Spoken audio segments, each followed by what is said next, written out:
Oh, I made my way to my favorite example. You don't have to raise your hand, but if you can, if you raise it, I'll feel good about myself. How many people know Ayatul Kursi? Ayatul Kursi. The last example of the evening I want to share with you is Ayatul Kursi. Okay, we're going to recite it together. أعوذ بالله من الشيطان الرجيم.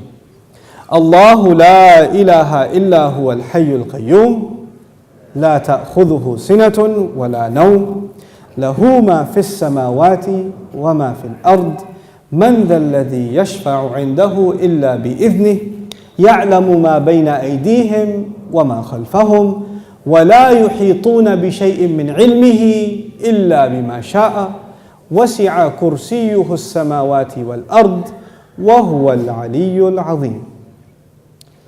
Ayatul Kursi is made up of 9 sentences. Ayatul Kursi has 9 sentences. I'll walk you through them. Allahu la ilaha illa huwa al-hayyul qayyum, number 1. La ta'khudhuhu sinatun wa la nawm, number 2. Lahu ma fis samawati wa ma fil ard, number 3. What's number 4? Man dha alladhi yashfa'u 'indahu illa bi idhnihi. That's number 4. يَعْلَمُ مَا بَيْنَ أَيْدِيهِمْ وَمَا خَلْفَهُم, number 5. Then وَلَا يُحِيطُونَ بِشَيْءٍ مِّنْ عِلْمِهِ إِلَّا بِمَا شَاءَ, number 6. Then وَسِعَ كُرْسِيُّهُ السَّمَاوَاتِ وَالْأَرْضِ, number 7.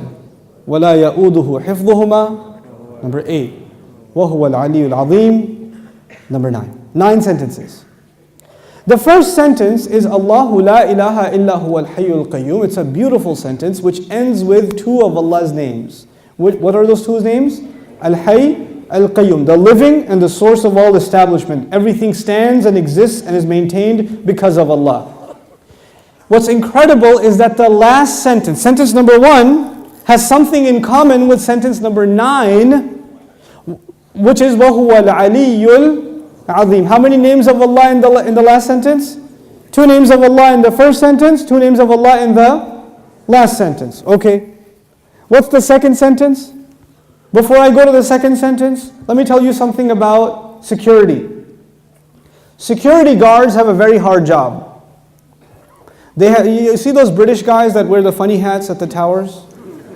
That can't smirk? It's a hard job. And one of the best jobs for college students. But if you get a if you're in security, you have to sit in your booth. You have to stare at the CCTV for hours and hours. And does it move? It's the same picture. And you have to look at it for 12 hours, 8 hours. It's the most exciting thing you've ever done in your life. What tends to happen when you're guarding something? You tend to get sleepy. You tend to get tired.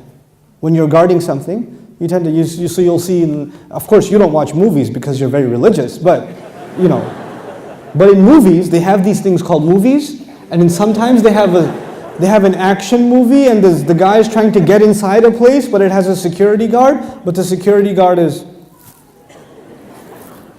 so he grabs him, and he gets inside, because the security guard is getting sleepy. You understand? Okay. Allah Azza wa Jal says about Himself, لا تأخذه سنة ولا نوم. Drowsiness. Drowsiness happens when you're tired.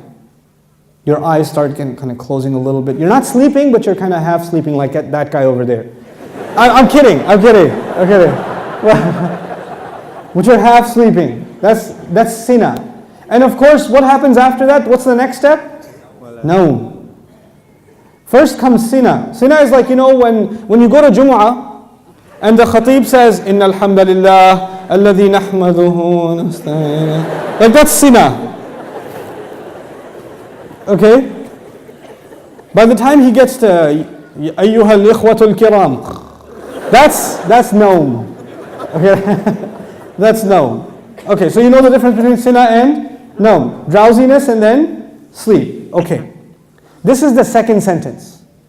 The second sentence is, these are things that creation has. Creation gets tired and it starts getting drowsy and eventually it falls to sleep. Or sometimes you tell yourself, no, I'm just closing my eyes, but I'm not sleeping. Okay, let me just close my eyes for a second. You're gone. You're finished. Okay? Now here's the thing. I know something about Sina and Noam because I'm a teacher by profession.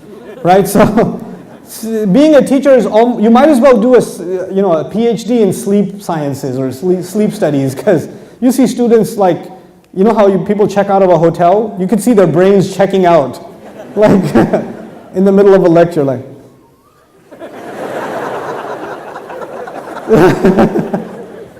It's the best. This is the second sentence about sleep, about exhaustion and sleep, drowsiness and sleep. What was the second last sentence? وَلَا يَؤُودُهُ حِفْظُهُمَا. Guarding the skies and the earth does not exhaust Allah. When someone's exhausted, what do they get? Sina and Noam. The second sentence is actually connected to the second last sentence.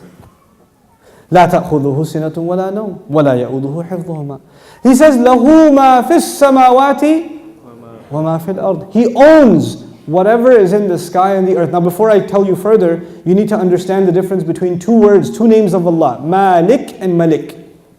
Two names of Allah, Malik and Malik. I hope I can explain this difference to you, because it'll make you appreciate these ayat like nothing else.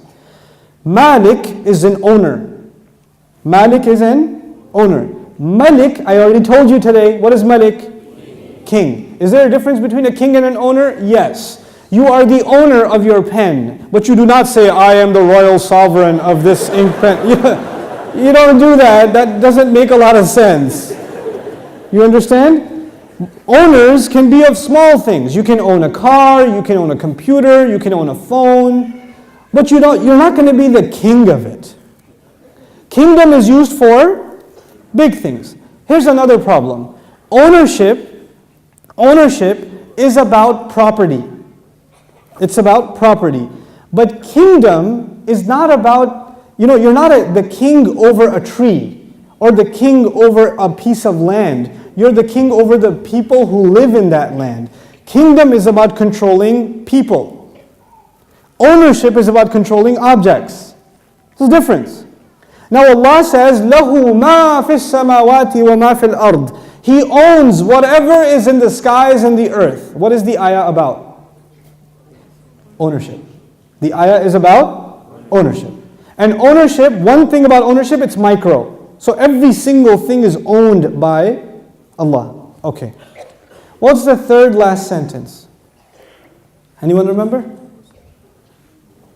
وَسِعَ كُرْسِيُّهُ السَّمَاوَاتِ وَالْأَرْضِ. His throne extends to the skies and the earth. When Allah talks about His throne, He's talking about His kingdom.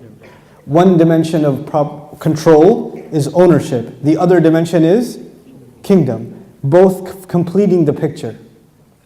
Because if you're just an owner, you're not a king. And if you're just a king, you're not an owner. By the way, let me tell you the difference also. Nowadays in some countries we have kings. You can be the king of an island. But does that mean you own everything in that island? No. Allah is the owner of all things and the king of all things. Both of them are necessary. Just because you own, and by the way, it could be that somebody owns all the property but they're not the king. Is that possible? They own the property but the king is someone else. So they have property ownership but somebody else has authority. Or somebody has authority and no property ownership. But Allah is Malik and He is Malik. The Malik part of Allah's attribute, لَهُ مَا فِي السَّمَاوَاتِ وَمَا فِي الْأَرْضِ. Third sentence. The kingdom of Allah, وَسِعَ كُرْسِيُّهُ السَّمَاوَاتِ وَالْأَرْضِ. Okay. What's the fourth sentence? Let's go back. Allahu la ilaha illa huwa al-hayyul qayyum. La ta'khudhuhu sinatun wa la nawm. Lahu ma fi as-samawati wa ma fi al-ard. What's next? Man dhal ladhi yashfa'u 'indahu illa bi idhnihi. Let's understand this ayah first. Who will come and make shafa'ah with Allah except unless He gives permission? In other words, what is shafa'ah? Shafa'ah, if you don't understand the concept, because we use big English words like intercession. But let's make it simple. Shafa'ah means you got connections. Shafa'ah means that you were about to lose your job, but your uncle is the manager and he came and said, no, he's with me. Okay, Balo. He's good. That's shafa'ah. On Judgment Day, we are in trouble possibly, and then somebody comes and says, no, they're with me. They're with me. Go easy on them, please. We beg Allah Azza wa Jal to qualify us for the shafa'ah of Rasulullah sallallahu alayhi wasallam. And Allah says, nobody will come for you. Your uncle, your cousin, your dad, your mom, your boss. You're not going to come for you on Judgment Day and say, Ya Allah, actually he's not going to happen on that day. We're good. You know, nowadays you can do that. They're with me, VIP pass, so you can go inside. No, not over there. There's no VIP ticket. Except, the only exception is if Allah gives permission. So this ayah is about nobody having any authority unless Allah gives it to them. Nobody will have any authority, and the only exception, and the word exception is important, the exception is if Allah gives it to them. You clear about that? Yes. Okay. وَلَا يُحِيطُونَ بِشَيْءٍ مِّنْ عِلْمِهِ. They know nothing, they can control, they encircle nothing of His knowledge. إِلَّا, except بِمَا شَاءَ. The fourth sentence and the sixth sentence are both about a statement about Allah and the only exception. The statement was, nobody has authority to make a case except whoever Allah gives permission. They have no knowledge except whoever He wants to give knowledge to. Otherwise they know nothing. وَلَا يُحِيطُونَ بِشَيْءٍ مِّنْ عِلْمِهِ إِلَّا بِمَا شَاءَ.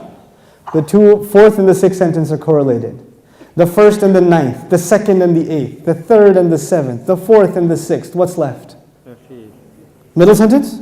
Yes. He says, يَعْلَمُ مَا بَيْنَ أَيْدِيهِمْ وَمَا خَلْفَهُمْ. Oh my God, He says He knows what is ahead of them and what is behind them.